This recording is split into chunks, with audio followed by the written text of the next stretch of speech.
अच्छा, अभी अपने बात करें इंग्लिश क्या है भाई, लैंग्वेज, डायलेक्ट भी कहलाई है आपने, ठीक है। डायलेक्ट में क्या था अपने पास, सिर्फ बोलने का सिस्टम था, और लैंग्वेज में दो बातें होगी, कौन कौन सी, लिखना और बोलना। ये तो हो गया लिखना बोलने के हिसाब से अंतर, लेकिन एक डिफरेंस और है इसके अंदर, जानते कौन सा वाला, वो है लीगल डिफरेंस है, कानूनी डिफरेंस है।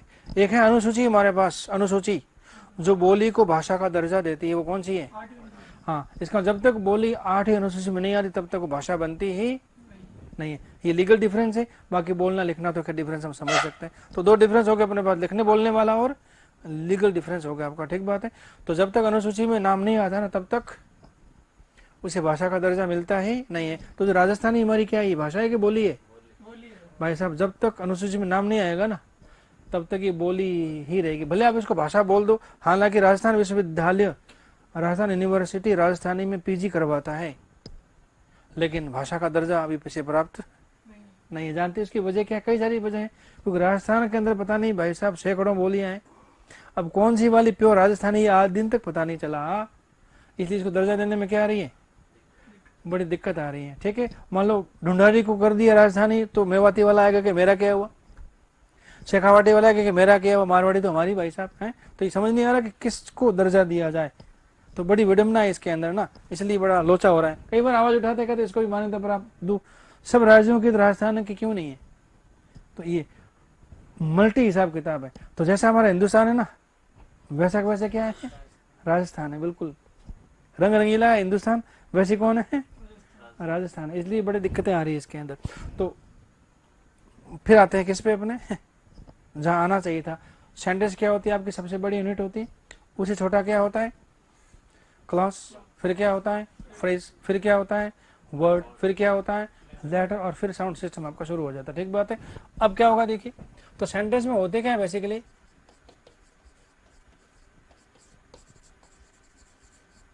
तो सेंटेंस में क्या होते हैं आपके, अरे वो वर्ड्स होते कि नहीं होते, बिल्कुल होते हैं। और देखिए जितने भी वर्ड्स हैं उनका अपना क्या होना चाहिए, क्रम, ऑर्डर होना चाहिए। यदि ऑर्डर सही है तो क्या बनेगा सेंटेंस। तो एक बात बोलते हैं ना, मीनिंगफुल कॉम्बिनेशन ऑफ वर्ड्स क्या बनाएगा आपका, सेंटेंस बनाएगा। और मीनिंगफुल कॉम्बिनेशन नहीं है तो फिर आपका सेंटेंस बन सकता ही नहीं। तो बताओ वाक्य बनने के लिए कम से कम कितने शब्दों की आवश्यकता पड़ेगी, अरे वाक्य बनने के लिए कम से कम कितने शब्दों की आवश्यकता पड़ेगी, नहीं मुझे नहीं पता, आपसे पूछ रहा हूं मैं, हाँ भाई, कम से कम 2, एक से काम चल जाएगा कभी कभी। अच्छा कोई नहीं, लिखो,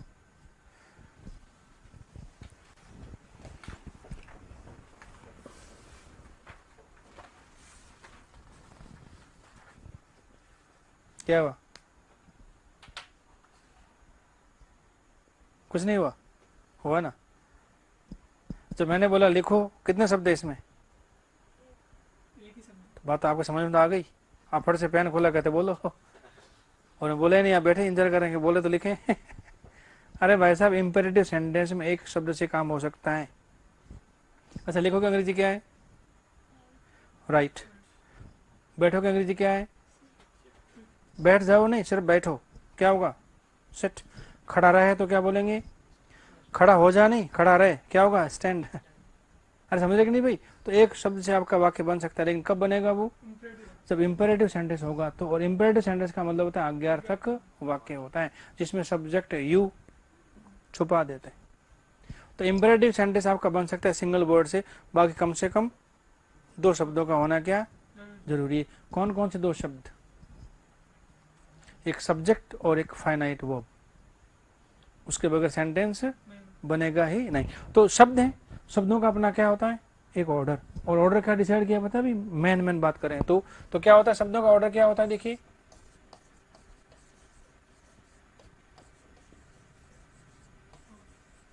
ये एक बेसिक आपका ऑर्डर है किसका, सेंटेंस जो क्या होते हैं आपके वर्ड्स होते हैं उनका। तो सब्जेक्ट होता है, वर्ब, और क्या होता है आपका ऑब्जेक्ट होता है। इसका मतलब क्या हुआ, यहाँ से आपका शुरू होता है किसका, सेंटेंस का एक सिस्टम। क्या होता है, एस वी यू बोले, या आप बोल सकते हैं एस पी ओ बोल सकते हैं, इसे प्रेडिकेटर,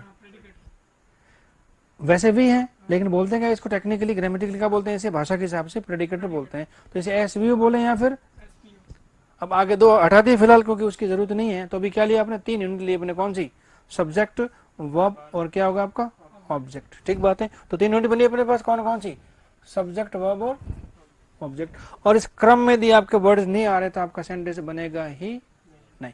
और दिया आपने ऑर्डर बिगाड़ दिया, सीक्वेंस बिगाड़ दी, तो सेंटेंस किसी भी सूरत में बन नहीं सकता। ठीक बात है। अब देखिए जितने भी शब्द हैं, अच्छा सब्जेक्ट क्या हो गया आपका,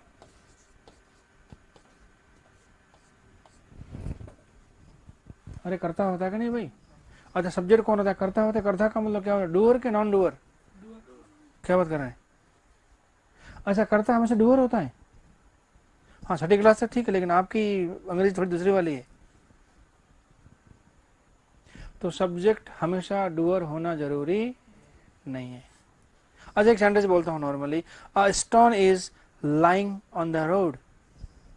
इसका मतलब एक भाटा है वो सड़क पर पड़ा हुआ है, इसमें भाटा क्या सब्जेक्ट है कि नहीं, क्या डूअर है, फिर सब्जेक्ट कैसे हुआ।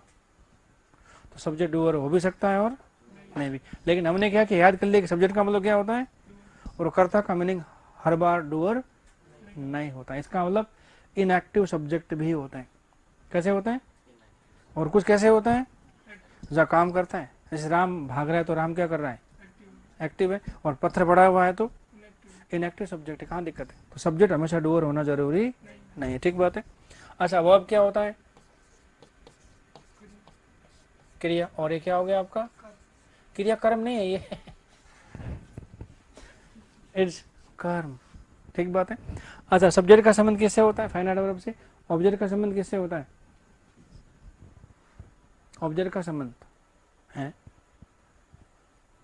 अच्छा सब्जेक्ट कहाँ मिलता है, वर्ब के पहले, ऑब्जेक्ट कहाँ मिलता है, ऐसे तो है ना, क्या जरूरी ऐसा होता है हमेशा, देख लेंगे कोई बात नहीं। फिलहाल तो क्या अपने पास सब्जेक्ट वर्ब और क्या होगा आपका ऑब्जेक्ट। ये एक बेसिक यूनिट है जहां से आपका सेंटेंस से क्या होती है, आपकी शुरुआत होती है। ठीक बात है। अब देखिए जितने भी वर्ड्स हैं ना अपने पास, जितने भी वर्ड्स हैं इन सबका अपना क्या होता है कि मीनिंग होता है, कॉरेस्पॉन्डिंग हिंदी मीनिंग होता है कि नहीं होता है। इसका मतलब बाइलिंगुअली आपको मीनिंग पता होना जरूरी है। बाइलिंगुअली हो चाहे इंग्लिश टू इंग्लिश हो, लेकिन मीनिंग पता होना बेहद जरूरी है। तो देखिए जितने भी शब्द हैं उनका अपना क्या होता है, एक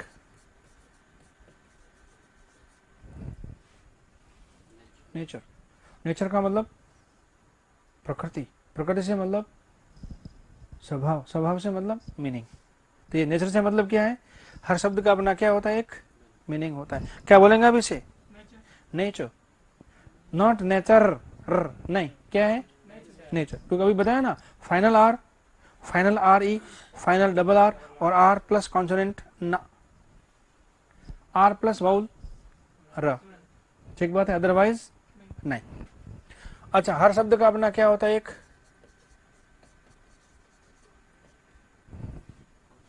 फंक्शन का मीनिंग क्या हुआ, कार्य होता है कि नहीं। अच्छा कार्य वर्क भी होता है, अरे वर्क होता है कि नहीं भाई।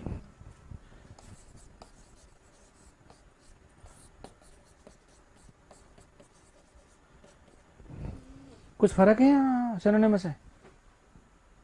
तो भाई जी पर्यायवाची होने का मतलब कभी ये नहीं होता कि आप उनको एक दूसरे की जगह पे यूज कर लो। पर्यायवाची का मतलब समानार्थी है, बाकी यूज क्या होते हैं, अरे अलग अलग होते हैं भाई साहब। अच्छा पानी के सिनोनिम आपको याद है, अरे बहुत सारे ना, जल नीर तो अमूद है कि नहीं। कौन सा इस्तेमाल करेंगे आप, कब इस्तेमाल करेंगे, तो जो सब जहाँ आना चाहिए ना वही आएगा, तब तो ठीक सार्थकता है, अदरवाइज अरे गड़बड़ है। अच्छा जो घर पे मेहमान आता है उसे बोलता है कि भाई साहब तोय लीजिए, क्या लीजिए, तोय लीजिए। अगला बेचारा पता नहीं तोय है, कहता है भाई साहब मैं नहीं लेता, सॉरी। फिर घूम फिर गया, भाई साहब अमूद लीजिए, अमूद कहता है भाई मैं नहीं लेता उठपटांग चीजों को यार। फिर कहता है भाई साहब नीर लीजिए, फिर लगता है कि सारा वो वाला पानी, कौन सा ट्रेन वाला, हाँ रेल नीर कहते शायद वो वाला है शायद। कहते भाई साहब अभी थोड़ा रुको, ठीक है। बाद में क्या बोला, कहते भाई साहब पानी पी दो, ला ना कब से पैसा मर रहा हूँ भाई है? तो शब्दों के इतने इफेक्ट होते हैं, और शब्दों में जादू होता है, आप में मेरे में नहीं है, किस में है, शब्दों में जादू होते हैं भाई। और शब्द ही आपको घेर के रहते हैं हर बार। शब्दों से आपको गुस्सा आता है, शब्दों से आपको आनंद आता है, शब्दों से आपके रोंगटे खड़े होते हैं, शब्दों से ही आप प्लेजर फील करते हैं। नहीं तो जादू किस में है, शब्दों में आदमी का कोई रोल नहीं इसमें, ठीक बात है। तो दोनों फर्क क्या है फिर? इसे बोलेंगे वर्क, क्या बोलेंगे? वर्क। और इसे क्या बोलेंगे? फंक्शन।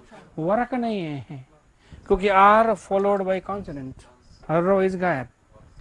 तो वर्क और क्या हो गया आपका? फंक्शन। क्या फर्क है दोनों में? फिजिकल होता है वर्क। अच्छा, फिजिकल होता है वर्क और फंक्शन। अच्छा, घर पे फंक्शन रखते हैं कभी कभी आप? जैसे बर्थडे का फंक्शन रखा है, हो गया है, वो तो आयोजन है, फिर काम का है। कहते हमारे घर पे काम रखा भाई साहब, आना आप। कहते भाई साहब नहीं आएंगे काम हमारे घर पे भी होते। अरे कि वो नहीं, वो वाला काम, फंक्शन वाला मतलब है, तब तो आ जाएंगे ना। शब्दों के स्थान बदलने से मीनिंग बदलती। अच्छा अच्छा, आंख ये क्या करती है? काम करती है, वर्क या फंक्शन? फंक्शन। अच्छा, कंप्यूटर क्या करता है? फंक्शन। फंक्शन। कान क्या करता है? फंक्शन। फंक्शन। और आप क्या करते हैं? इसका बॉडी वर्क करते हैं और बॉडी के पार्ट्स फंक्शन करते हैं। तो नॉन लिविंग कभी वर्क नहीं कर सकता, वो क्या करेगा? फंक्शन। पंखे का वर्क नहीं है, पंखे का फंक्शन है क्या? हवा देना। बल्ब का फंक्शन क्या है? रोशनी देना। कंप्यूटर का फंक्शन क्या है? अलग अलग काम करना, ठीक बात है। और आपकी बॉडी क्या करती है? वर्क। और बॉडी के पार्ट्स फिर वर्क नहीं करते, वो क्या करते हैं? तो बॉडी के पार्ट्स क्या करते हैं? फंक्शन करते हैं। और बॉडी क्या करती है? वर्क। और बाकी नॉन लिविंग जितने भी सारे क्या करते हैं? वो फंक्शन ही करते हैं। तो अभी क्या है ये? तो ये तो नॉन लिविंग तो है मेरे सेंटेंस, कैसे जीवित थोड़ी है कोई। तो शब्द जीवित है या कैसे है? मतलब शब्द खुद जीवित नहीं, लेकिन मरे को जिंदा कर सकते हैं भाई, वो अलग चीज है? खैर, तो जितने भी शब्द है उनका अपना क्या होता है? नेचर। उनका अपना क्या होता है? फंक्शन। और हर शब्द की अपनी क्या होती है? एक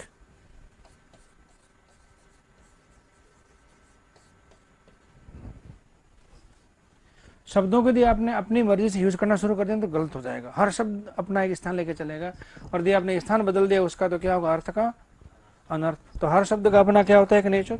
हर शब्द का अपना क्या होता है? एक फंक्शन। और हर शब्द की अपनी क्या होती है? एक पोजीशन होती है, ठीक बात है। अब शब्दों का नेचर, शब्दों का फंक्शन, और क्या समझना आपको? शब्दों की पोजीशन। तो इसके लिए क्या चाहिए भाई? शब्दों का आपको नेचर समझना है, शब्दों का आपको फंक्शन समझना है, क्या समझना है आपको? शब्दों की पोजीशन। तो क्या करना पड़ेगा आपको? तो सबसे पहले चाहिए आपको ग्रामर बुक। और वही तो समझाएगी कि शब्द किस तरह से काम में लेने हैं, किस शब्द के मीनिंग निकलेगा, शब्द को लगाना कहाँ है। तो क्या चाहिए सबसे पहले आपको? ग्रामर। नहीं बोल दो ना, कोई दिक्कत क्या है? क्या है? अब ये ग्रामर बोलते हैं, इसे क्यों बोलते हैं? क्योंकि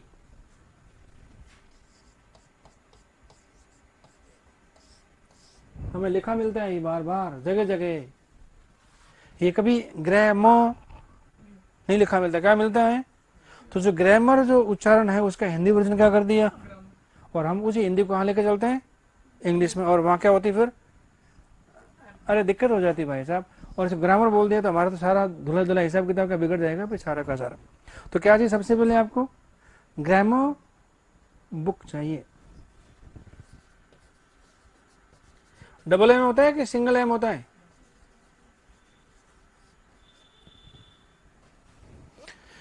डबल एम कि सिंगल एम?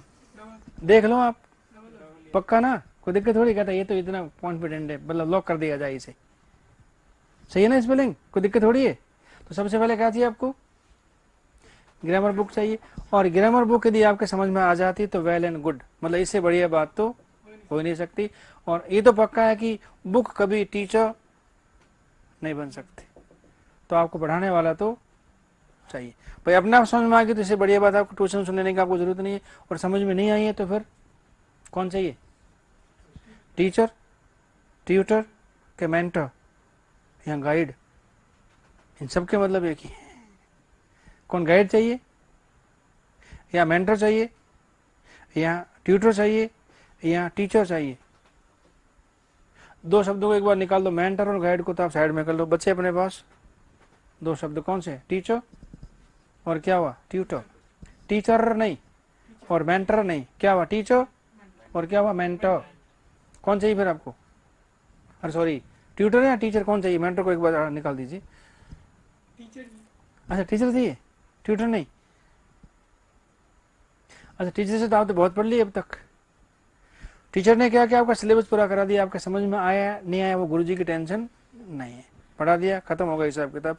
और जो ट्यूशन देने वाला ट्यूटर होता है कि नहीं, वो आपकी सारी समस्याओं को ध्यान में रखते हुए आपको पढ़ाता है।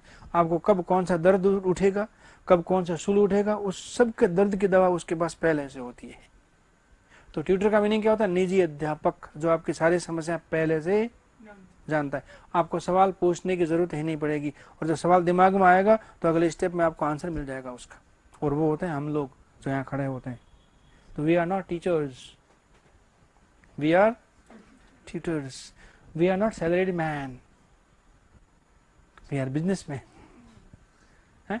लेकिन साथ साथ में बहुत कुछ दे जाते हैं यहाँ पे, ठीक बात है। अच्छा, तो देखिए अब बुक बढ़िया मिल गई तो बढ़िया बात है। अब कौन सी ग्रामर की बुक अच्छी और कौन सी खराब बता सकते हैं आप? तो कोई भी बुक खराब होती ही नहीं है। अब वो आपके समझ में आ रही है कि नहीं आ रही, उसके अनुसार आप क्या करते हैं, उसको अच्छा और बुरा डिसाइड करते हैं।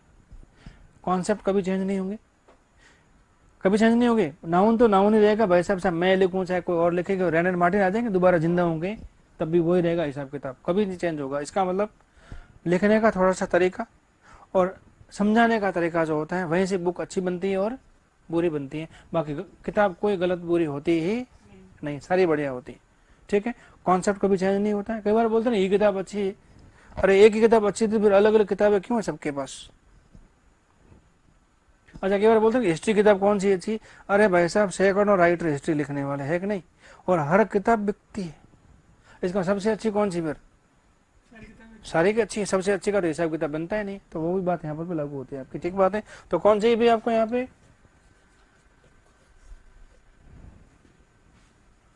ट्यूटर, और दोनों सही मिल गए तो वैसे बहुत लंबी दूरी तय करेंगे।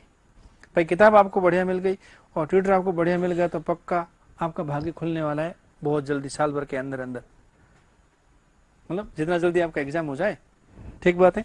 ग्रामर की स्पेलिंग सही है ना, डबल एम पक्का। कहाँ सीखे आपने ये? कहते देखो सर इतना भी मत करो आप, ऐसा नहीं सिर्फ आपको अंग्रेजी आती है, हमको भी आती है। हाँ भाई क्या? अच्छा, स्कूल में टीचर का नाम है जिसे सिखाई थी हो तो उसकी जान लेना, आज गोली मार देना उसको। स्पेलिंग सही है भाई, पक्का ना? नहीं मुझे नहीं पता, मैं आपसे पूछ रहा हूँ। हाँ भी ग्रामर की स्पेलिंग क्या होती है? सही है ना? ये लग रही आभासी है। हाँ मैंने ये तो मेरी खोटी किताब लिखी गलत है बेटा बुक निकाल के देख रहा है अंदर से, ये तो गलत लिखी, सारी बुक गलत है ये तो।